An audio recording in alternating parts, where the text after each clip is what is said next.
Welcome everybody. My name is Marta Balaga. I'm so thrilled to be here, and especially to be... Sorry. No, I think I should probably do the same now. We're already rebelling, I'm so sorry. And now we're ready. So first of all, I just wanted to thank the Zurich Film Festival for getting us all here. I mean, this still feels a little bit strange to be inside of an actual cinema, right? But I'm thrilled. And Juliette, I mean, thank you so much for coming here, for supporting festivals like that. I mean, there are no words for expressing how much it's appreciated.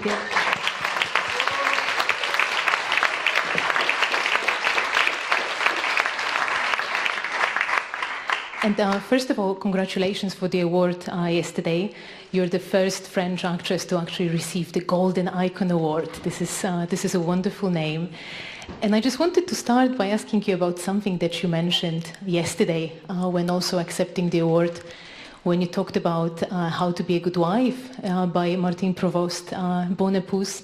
And you said that the script was full of champagne, which I really loved, and that this kind of role doesn't come very often for an actress who is, as you suggested, kind of associated still with dramas. Mm-hmm. And I'm just curious, how did you talk to Martin about that part? Because in the film, you kind of show a woman before and after her own personal revolution. I remember when we were preparing the film, Martin said to me, I know exactly how you should play the role. And I was a little, taken aback because I thought, I don't know how I'm going to be playing it. And actually he saw me with dark clothes and quite severe. And as I was starting to think about her, I imagined the country like a candy, like a perfect pinkish candy, and being the perfect spouse, in all the gestures and all that. So when the first rehearsal we had together, at the end he said, now I know, where it's taking you somehow, the writing. And he was able to, we were able to find the balance between, this severity that she has to somehow incarnate, for the students, but at the same time, this kind of idea of the perfect spouse. But I don't think he saw me being the perfect spouse, but it was more the young girls going into this perfect spouse. I took it personally when I read the script. He didn't. So somehow I had to, change his mind in a way as we were going. But I didn't know. I realized that after. He didn't have that idea to start with. So the champagne came, throughout the shooting of the film, because I remember the first day was hard because how to first of all not laugh, because I don't know if you've seen the film, but the first they did. The first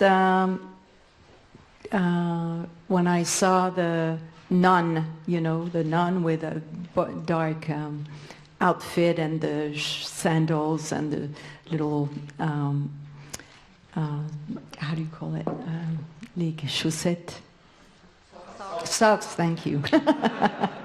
The white socks and the glasses. I thought, I'm not going to be able to play in that film because it's horrible. It's like torture to me. So how can I? So I realized I shouldn't look at her. And we started the film with the first scene with her, she comes to me and she would put her belly next to me, almost touching me. And I thought, this is enough. So the first day was a hard day, but then after that I got used to her somehow. But it took us a while because I'm a good laughter. I'm good, somebody who loves laughing. I don't know how you say that. And so, yeah. But I think like every film needs some bubbles at one point, so that's great to hear that it happened. But I'm always surprised when this comes up because you are actually very funny.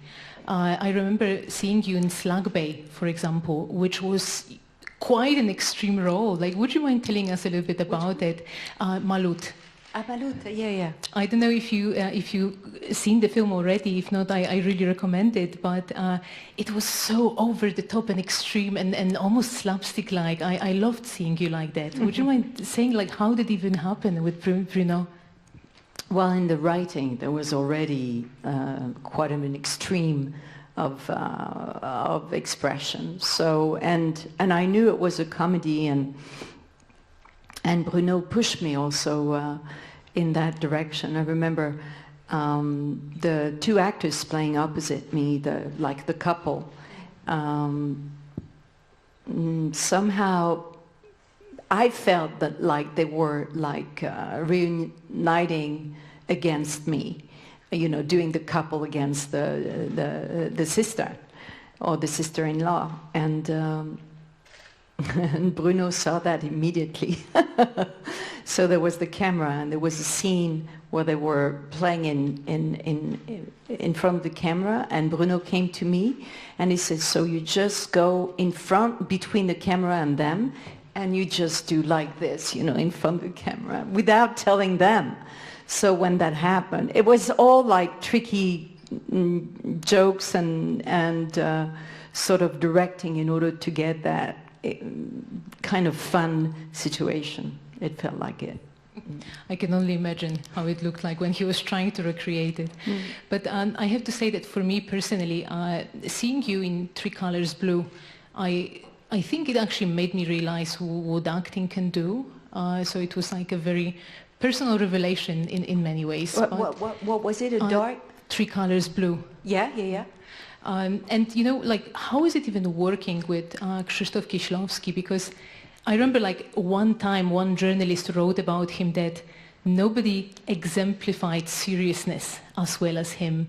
That, you know, that was a person who wouldn't do small talk. Like with him, it was life and death, all those subjects. How did you work together? How was he, you know, as a director to you?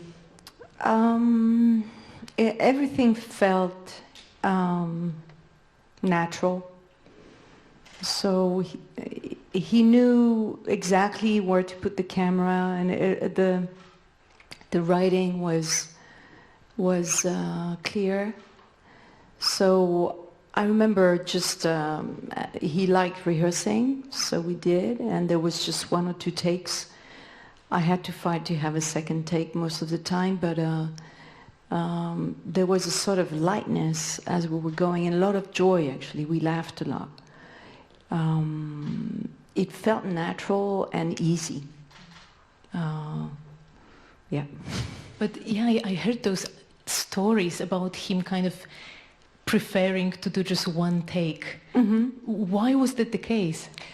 I think that because in Poland it didn't have a lot of money, and it was not numeric, it was film. So it cost money to develop two takes instead of one. So that was his habit, to rehearse many times before shooting.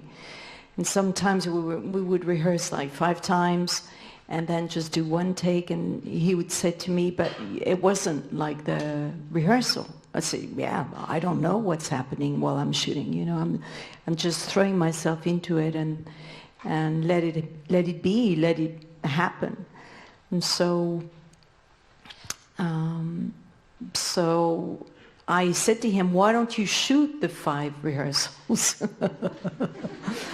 And it's very practical advice. But it was, I said, you're in France, it's okay, they have money to develop the takes, so you can do it.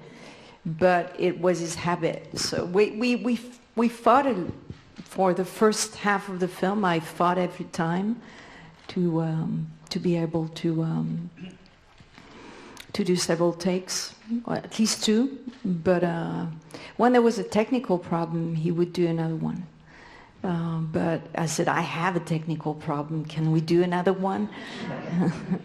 But there was a joke.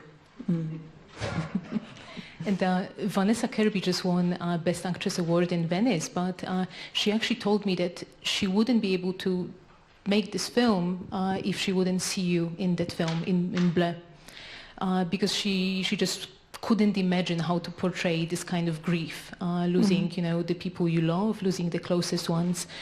How did you approach that subject? Because, I mean, this film is still very famous for it being so subtle. You feel the pain rather than you see it sometimes. Right. Because I dedicated that film inside of me to a good friend of mine. It was my best friend at the time, and she had lost a child and husband. And her child was 12 years old. And so when I was preparing myself for playing, I always got in touch with her son somehow, inside of me. So it just in being in touch, I was just going through the film. And Kieslowski said to me, no tears, ever.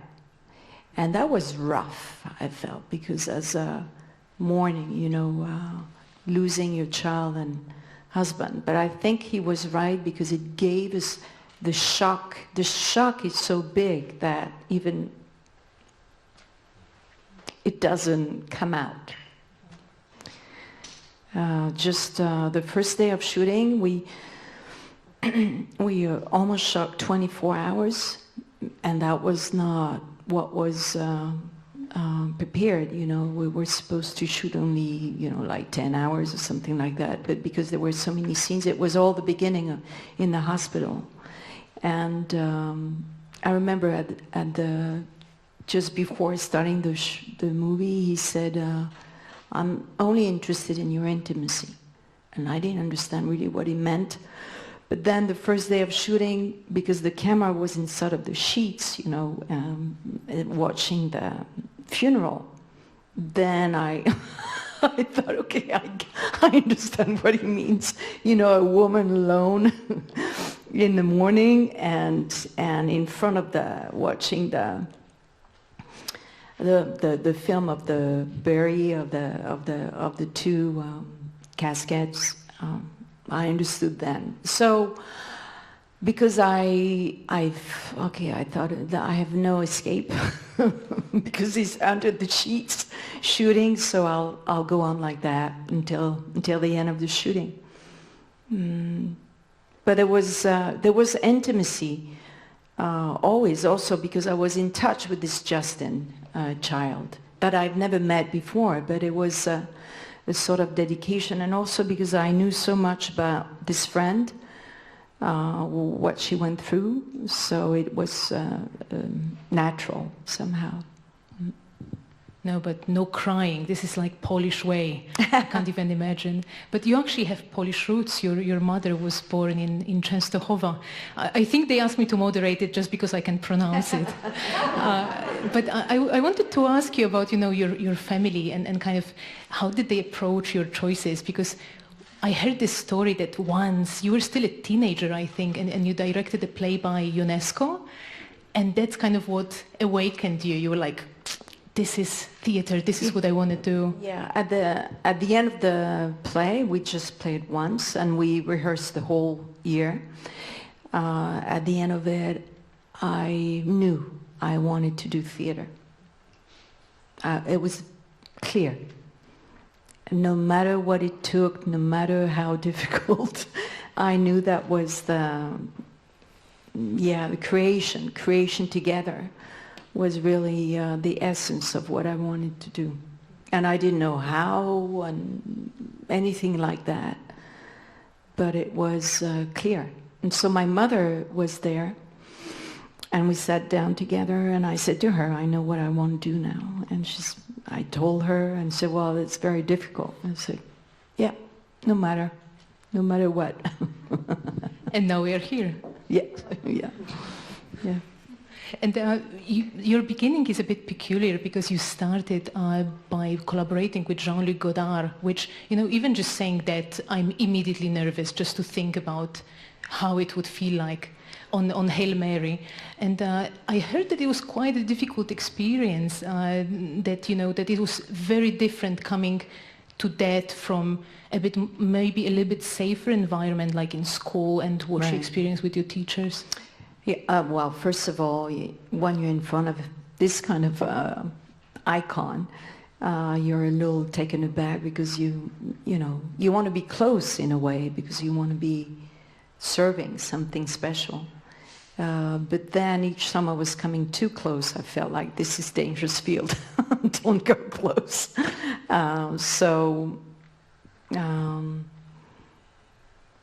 To be...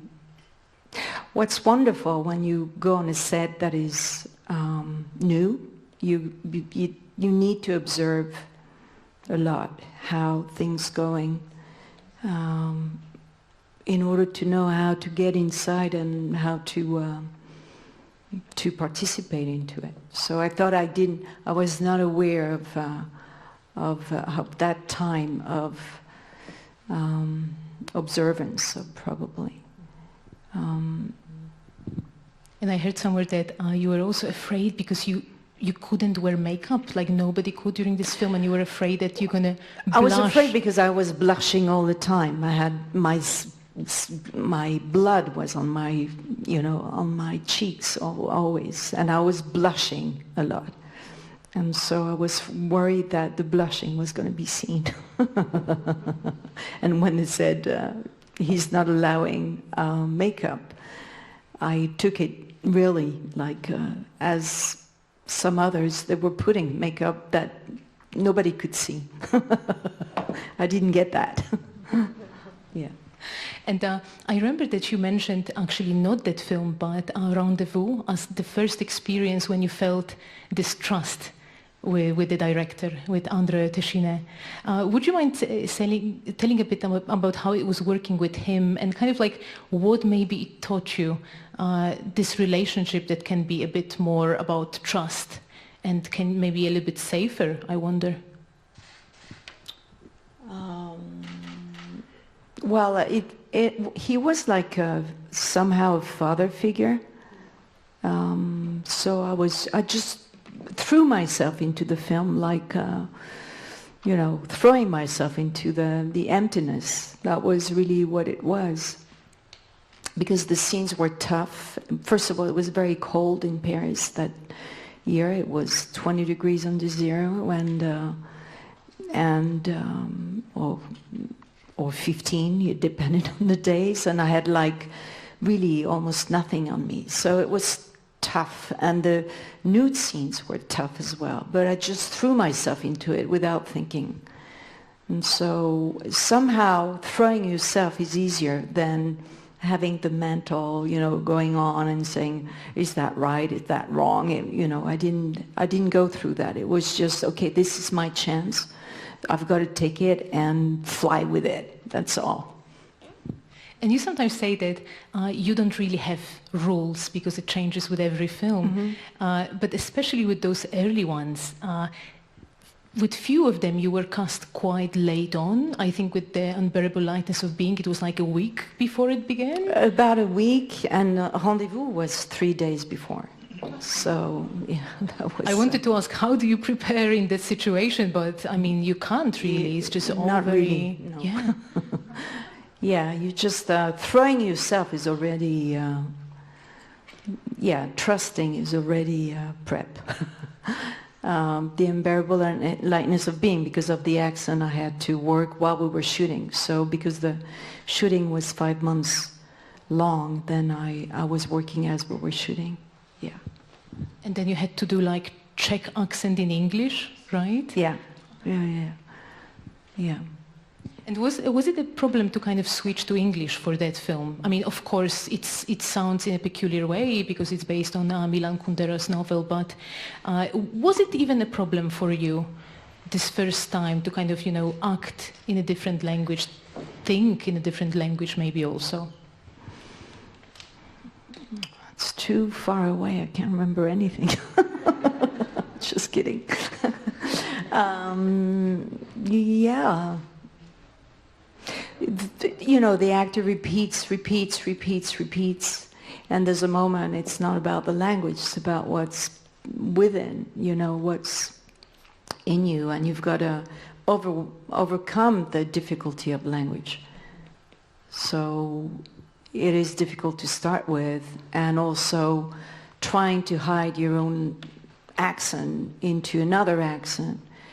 Well, coaches say that most of the time it's easier to do an accent for a foreigner than to do, you know, a general American, for example. So with work, you can do things, you know, it happens. What's difficult sometimes is to tap the emotion, and then the language comes with it. But to really descend into the emotion is where the trust is, you know, and that's very important, actually. Question is that when you cannot reach the emotion, how do you deal with it? Because you have people waiting, the camera, and there's tension, there's weight on you. And I realized that when you accept that you can't do it, then it opens up. But you've got to accept you can't do it. That's one of a little door entrance that you must know as an actor, or anybody doing a creative, when you're trying to get something, that if you're trying too much with will, it still blocks. You just can't force it. Yeah, as you accept you can't do it, it's humility. And yesterday, you know, watching this video, the clips of your work, I was kind of reminded what an event The English Patient was. I remember this being like the film of the year, everybody talking about it, and just the way you're shot there is just so unbelievable. But still, you know, when you won the Academy Award, you looked so surprised. And I mean, you actually said, I'm surprised. I thought Lauren Bacall is going to win. Would you mind kind of talking a little bit about this experience, talking with Anthony Minghella also, and kind of like finding yourself on that stage, you know, in front of people like Lauren Bacall, and just, you know, making... You actually called it French dream. I wanted to say making the American dream, but yeah, French dream, why not? About the shooting, you want to know? It's sort of, you know, I would just remember bits of me trembling when I started shooting the film, because it's interesting as an actor, because you go on a set with the inside and the outside, and it's a back and forth always. Because it needs to raise from somewhere deep inside, and at the same time you have there's a whole orchestra that is going on that you're following. So how, you know, you've got to give at a certain time specific emotions, and you don't know exactly what they are, what's going to come out. You don't know what's going to come out, but you know how you want to express it, you know, somehow. So, I don't know, it's so, there is so many areas. I remember one scene with Willem Dafoe. It's late in the night, and I remember that there's a basin of water I put on my face, and I cry, if I remember. And I couldn't really play that scene. And just Anthony said to me, just come with exhausted, it's warm, tired, and it changed the whole deal. Because Anthony, I think, was really one of the few directors really directing. Or one scene in the train, I couldn't play that scene. That's the first scene with the boys, you know, on the train. When you kiss him. Yeah, exactly. Couldn't play it. I was stiff, I couldn't deal with it. And he made me play the scene before that scene, improvise that scene. So everybody was waiting, and I thought, okay, fuck it, never mind, I do whatever, you know, he wants to, because I was upset with myself that I couldn't play the scene. And I improvised, and after that I played the scene absolutely easily. So he was able to really see where he could help, not only as a director, but almost as a teacher. Yeah. Yeah, I heard that he was able to react to something that maybe wasn't working and kind of find it with an actor, which is quite rare, I hear. Yeah, he didn't mind about the only thing that was important, it was in the moment of creation, and he was totally free with time somehow. I mean, he was responsible, and we stopped at the right time because of money and all that. But there was something in him that allowed the creation to happen, you know, and really knowing what's precious, you know, what's inside. Mm. And after that moment, after such international success, you actually came back home. And for many it was such a surprise. I remember there was this old interview with Charlie Rose when you talked about it, and he seemed very surprised by your decision. And you called it coming back to earth. And that was important. Why was that important? Well, I was André Téchiné because I started with him, and there was probably a way to thank him because he gave me my beginning. So I decided to do it that way. But it's true, I could have moved to America, I could have, you know, but I, probably because of my son, and wanted him to see his father, you know, and not separate. And the guilt, I think. The guilt of success, yeah. Yeah, that's very, I don't know. I made some progress, I think, because you know, as I said last night, you know, ta tâche définit ta place. Your task defines your place. When you know what you're doing and why you're doing it, then there's no guilt anymore because you're serving at a certain place. That's all. Yeah. But with such decision, and also, I think I've heard somewhere that to make Bleu with Kieślowski, you actually turned down Jurassic Park. And this is like, those are the decisions that I can imagine that everybody would say, no, don't do it, this is your moment, you can't come back. I mean, was it always kind of clear to you that you're going to kind of follow your gut instead of thinking about what might be a good idea, what might be beneficial for the future? Well, I always feel that this is my moment every single second. So I don't need a film to feel this is my moment because I don't depend on something outside. I mean, it would have been great to have that experience, but it wasn't like that because I wanted to work with Kieślowski for a long time. And also I had said yes to him before Jurassic Park came along, so it was clear. It was like that. Yeah. No, there's nothing to add. Just there was nothing to add. It was clear. Yeah. And of course, you know, we are in Switzerland, so I think I kind of have to ask you about chocolat. Yeah. And I felt some pressure coming from the room already. And I actually heard that many people were coming back to the film during the pandemic, that it was so soothing in many ways. I'm just curious, like, how did you see that story? I actually recently watched it again, and it's almost like a fairy tale in a way. It is a fairy tale. That's why I love it.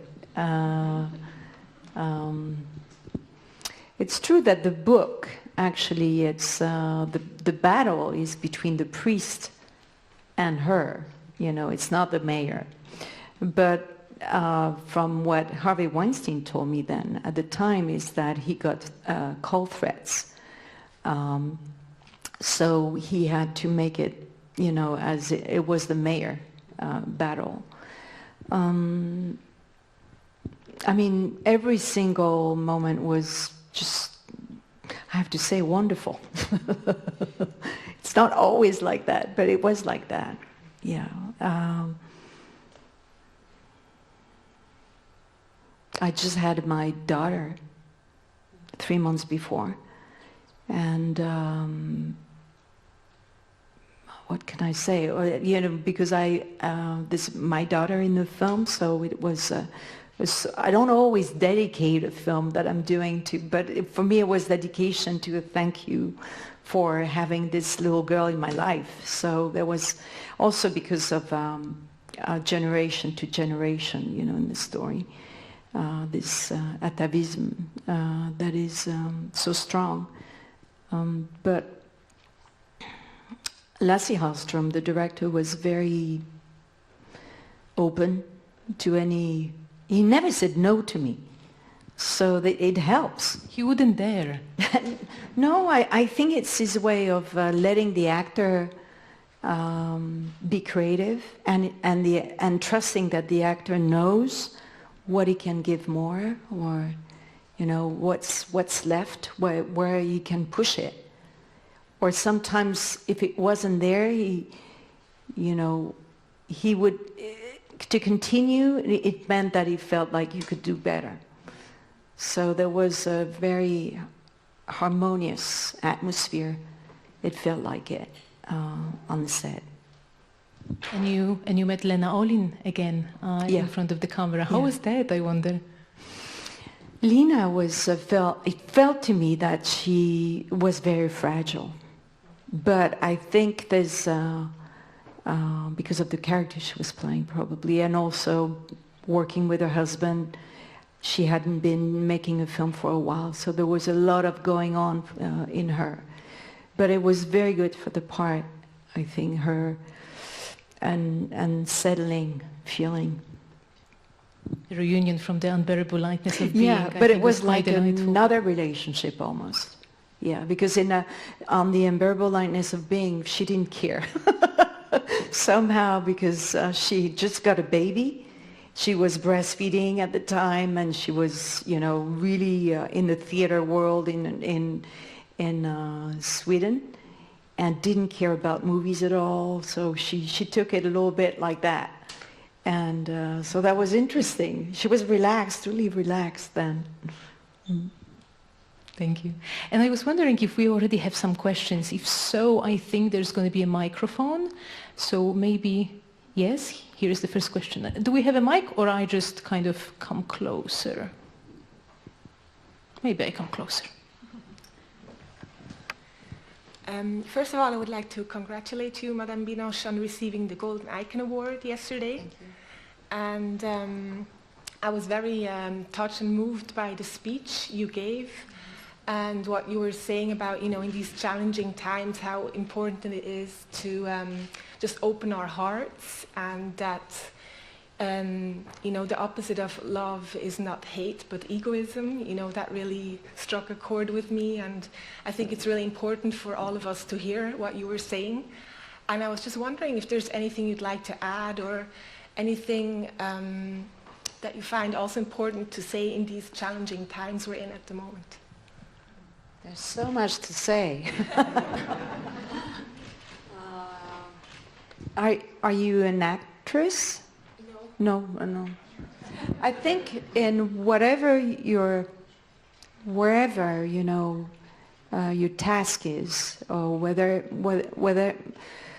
wherever you give yourself, it's important to participate into the change that we're going through.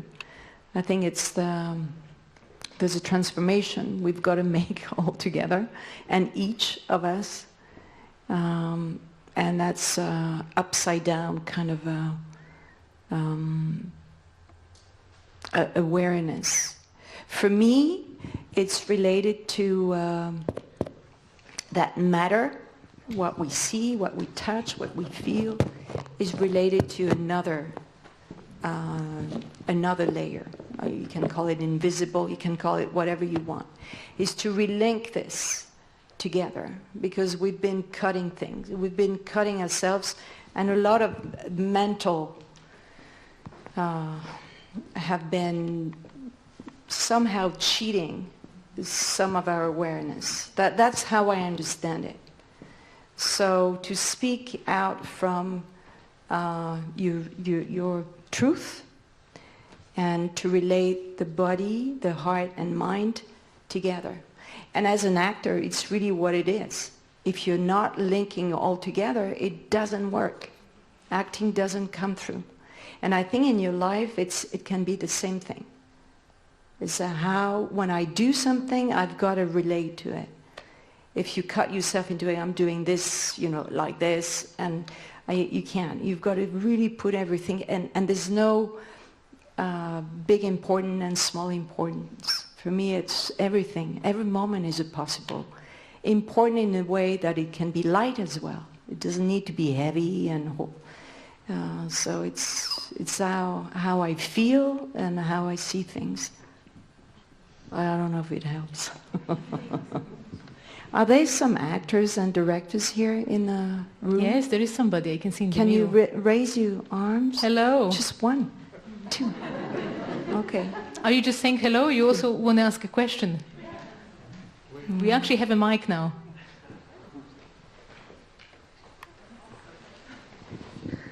Yeah. Hi. So it was destiny that I came here. I got the last ticket, and as an actor, I want to ask you, what kind of routine do you have to connect yourself again and again with your true self during the day? When I'm shooting or during? No, generally, I think it's always important to be connected. Well, first of all, as an actor, as you know, compared to dancers or musicians, we're seen as being very lazy because we don't always, you know, work every day. For me, I find it important. It depends on the period of times. Come on, you know, it's there are ups and downs, I'd say, but to work physically is very important because then you're aware of your body even more. And if you can, you know, sing, it's good too.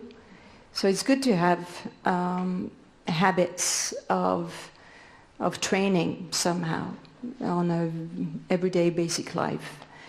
Now, when I'm shooting, it's a different story because when I wake up and I take my shower, I'm already in prep for the day because it doesn't come immediately when I start shooting. It has to really come from the moment I'm waking up. And even though I'd say before I go to sleep, so I read the scene that I'm supposed to play the next day in order to sleep on it. Because I believe that sleeping time is bringing things to you, information, feeding something about it in your unconscious, probably, but it's part of the mystery of it somehow. And then during the shower, it depends what I'm playing because sometimes I like to be bland and go and work with it. To have no prep, but when I prep, and usually it's more difficult parts, there's all layers, different layers. It comes from I'd say the analysis of the script, of the story I'm telling, and emotionally reaching different layers of the emotional life I have to play. So when I come and wake up on makeup. I wake up in the makeup. Then you're still continuing that work. And so when you get on the set, you're ready, you know. And I heard you also do it in theater, that when the performance is like at 6 p.m., you like to arrive at 2 and kind of give yourself this time. Yeah. I'm a little crazy. Sometimes I like to sleep at the theater or to sleep at the set, but I made some progress. That's not crazy. Actually, I have to say that Udo Kier is famous for coming to set the day before and sleeping there, and nobody's allowed. So why is that helpful, I wonder? I would never ask him because I'm afraid of him. But No, I've never done it, but I wanted to do. I remember on the Unbearable Lightness of Being, I wanted to stay at the studio and sleep there, and I asked, but they wouldn't allow. Yeah, because it's the rules of insurance and all that. Now you tell them that Udo does it, so you should too. Is there another question? Yeah, here. And the mic went in the opposite direction, but we're going to remember. Hello. How do you pick your roles? And is there a specific role or a specific character where you think, this is something that I have on my bucket list and I have never done that? Well, I think you pick up your role as much as they pick up you, because when a director is asking you, is because he felt something. So it's back and forth. But it happened also that you can phone a director and tell him, okay, I think of an idea and I'd love to do it with you. What do you feel? And it happened. Sils Maria, for example, was about that. So it's back and forth. But when I read a script and I'm touched by it, or it makes me curious, so it's exciting, then I want to get involved. I mean, this sometimes very obvious, and sometimes, or if you do a film that, first feature film, you take a risk, but it's exciting to take a risk as well. It's a balance. You've got to be in touch with your intuition, because otherwise you can't choose. But sometimes it's rough, because you want to go and see a clairvoyant who's going to give you the answer, so you don't have to answer. But you've got to take a risk anyway, because you don't know at the end how the experience of it, how it's going to be, and also, the result of it. Mm. And you mentioned Klaus of Sils Maria, and this is such an interesting movie, because I heard somewhere Olivier Assayas saying that usually you have to kind of erase the actor or their image in order to work on a performance. And in this case, he kind of embraced those two layers of you as Juliette Binoche, this icon that we know, and also of Maria Enders. I'm just curious, how did you discuss that? Because I know that I think many people had those discussions afterwards, is it really her? Is she really showing her true self? Yeah, I remember at the end of a few films, meeting with the journalist, saying, thinking that it was me, the character I was playing. I remember a certified copy, and coming out we were in Cannes Festival showing the film in competition with Abbas Kiarostami. We came out of the screening, and I said to him, I'm really frustrated because people think it's me. This character is me, and it's not me. And he said, but that's wonderful. Then say, yes, it's you, and then 2 months later, it's another, or 6 months later, it's another role, and the thing it's you, and say, yeah, this is me, and it's always me, yeah. And it's, the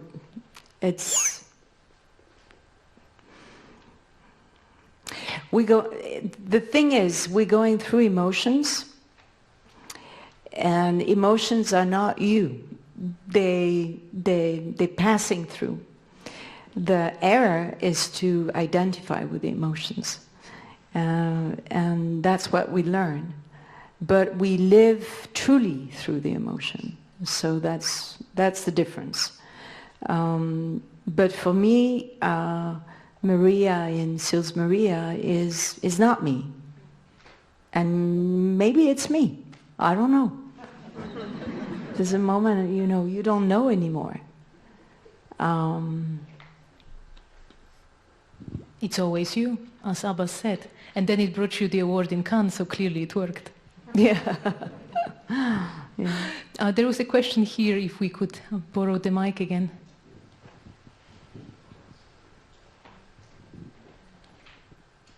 Thank you.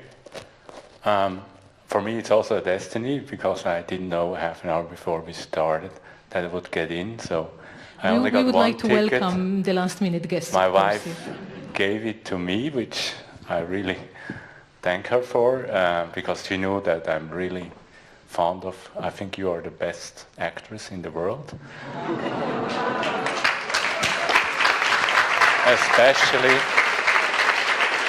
Especially because just what you just talked about, the emotions, nobody can convey emotions like you do. And you say it's not your emotions, but when talking about the older films in the beginning of the talk, I had the feeling that when you started to talk about Krzysztof Kieślowski's Bleu, it must have been you, because you were immediately more emotional in the face. So how much did I see wrong or see right? Is that the movie you are most living with all your life? I don't know. Somehow I felt like it to me it is the best movie you ever made, but maybe not for you. But how do you see that? I was surprised in your emotion talking about that movie, Blue. It's very hard to see yourself anyway. You know, and the idea of acting is to forget yourself. So it's not about you, it's about something going through you and how available you've got to be in order to make it happen. The more life it is, the more free it is. So I'm just a tool, and just my responsibility is to be connected, to have knowledge, through my body, the sensation I've got to go through, and the story I'm telling. You know, that's my responsibility. But after that, being in the moment, the presence, I'm fascinated by how are you being present. And it's true that the attention of a director brings a sort of attention in the actor that is helping to open the door for presence. But also the presence of the camera, the fact of having this big eye on you, and that everybody is concentrated on that big eye, you know, the light people, the cameraman, but also hair and makeup, and everybody has that focus. So this eye is bringing so much concentration on something in you that is, of course, your body, but it's something else. So as an actor, it's helping to raise something in you that is going to reach something somewhere in people's lives and you know, consciousness or hearts or vision, ears. So it's a very mystical somehow situation of having to concentrate that attention and to give it back. So in order to do it as much as you can, as well as you can, is to forget yourself. Because otherwise, if you think it's you, then it blocks somehow, because it feels unnatural. It doesn't feel right. As if you think it's beyond you, it's within something bigger than you, then it becomes passionate and liberating, because then you're not a prisoner of an image or of the attention. You know, see children, when they get all the attention on them, they feel very uncomfortable. It's the same for actors, you know, you've got to go, unless you're a little sick. But I think. And as you said, like, there is this idea that acting process is so mythical, which is why I noticed that actors very rarely mention people who actually help them get wherever they have to get. But you actually talk about it a lot. And yesterday you mentioned, you know, your teachers, your coaches, you thanked them, you said that those are the people who are responsible for my transformations. Not responsible, but helping the passage. And the being aware, because the more you're aware, the best you can give, and you need somebody to have this mirroring, because when you throw yourself into a scene, an emotion, a state, you know, a behavior, whatever, it's very hard, because you've got to fall into it, you abandon yourself into it. If you don't have somebody who can look back, it's very hard to abandon yourself, because you yeah, it's necessary, yeah. And I was told we still have time for one last question, maybe even two. You can always blame me. So just raise your hand and we're going to get you a mic.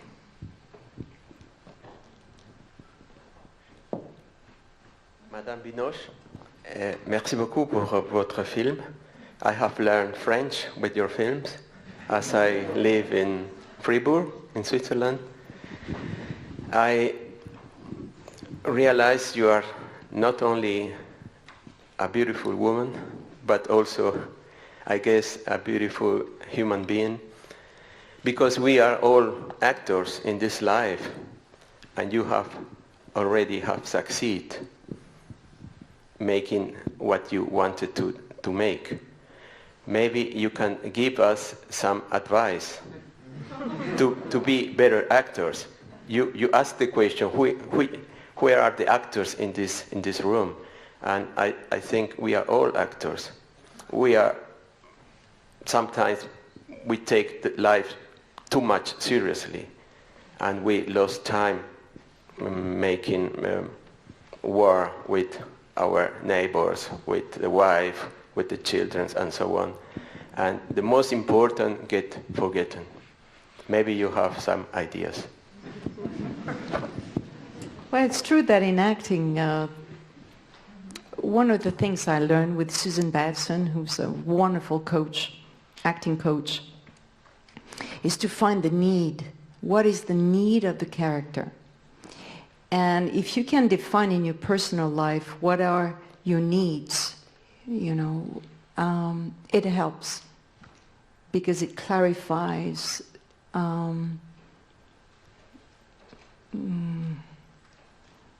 it clarifies your heart somehow. Because we, in order to function into the world with the others, to work, to behave, to be with the children, to be with the husband, wife, whatever, whoever, you need to, between your need and the others, you've got to put a sort of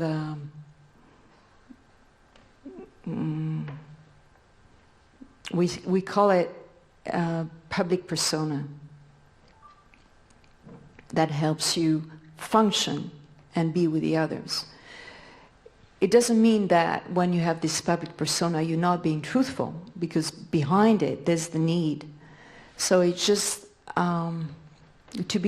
to never forget about what's in.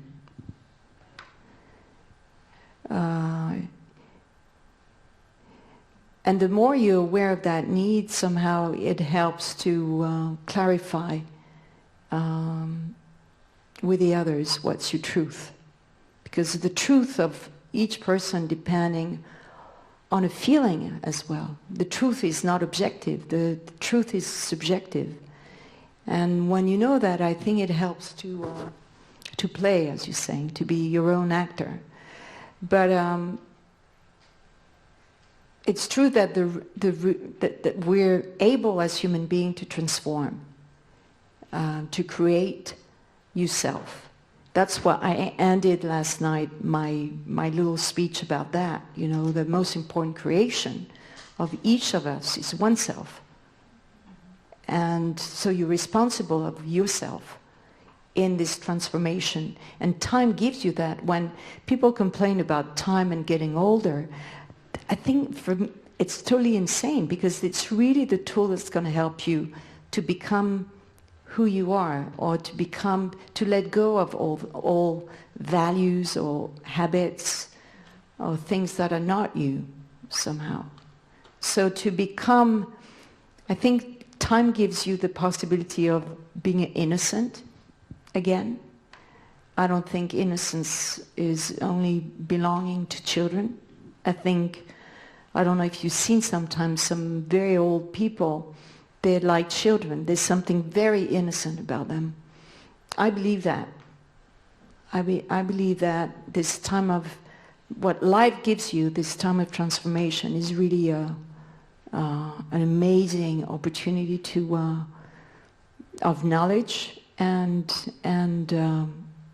deliverance somehow. Did I answer a little bit of your question? Yeah, we're all thinking now.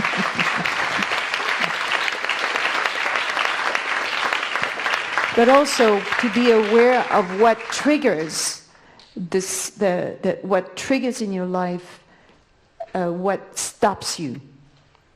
That's also a very important. When we analyze the behavior of the characters, we're playing as actors. It's interesting to understand what stops the transformation. What triggers this capacity we all have, but we stop. And it's often a belief system that we put together in our childhood because of very, harm, blessure, hurts, yeah. And we have a protection system that is working against us in a way. So to recognize this system we put together in our heart mostly, or in our minds, but mainly in our heart, to stop. When you understand that, then it really helps the passage of freeing yourself and becoming more of a vibrant and truthful. Loving oneself is the most difficult thing. And it takes courage.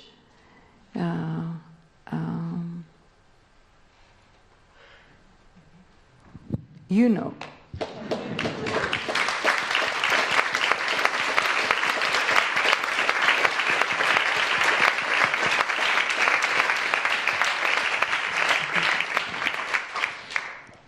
I'm actually getting a little bit emotional here, so I think this is the perfect moment to just close our discussion. Thank you for the wonderful questions, and Juliette, thank you so much for being here with us today. Thank you very much.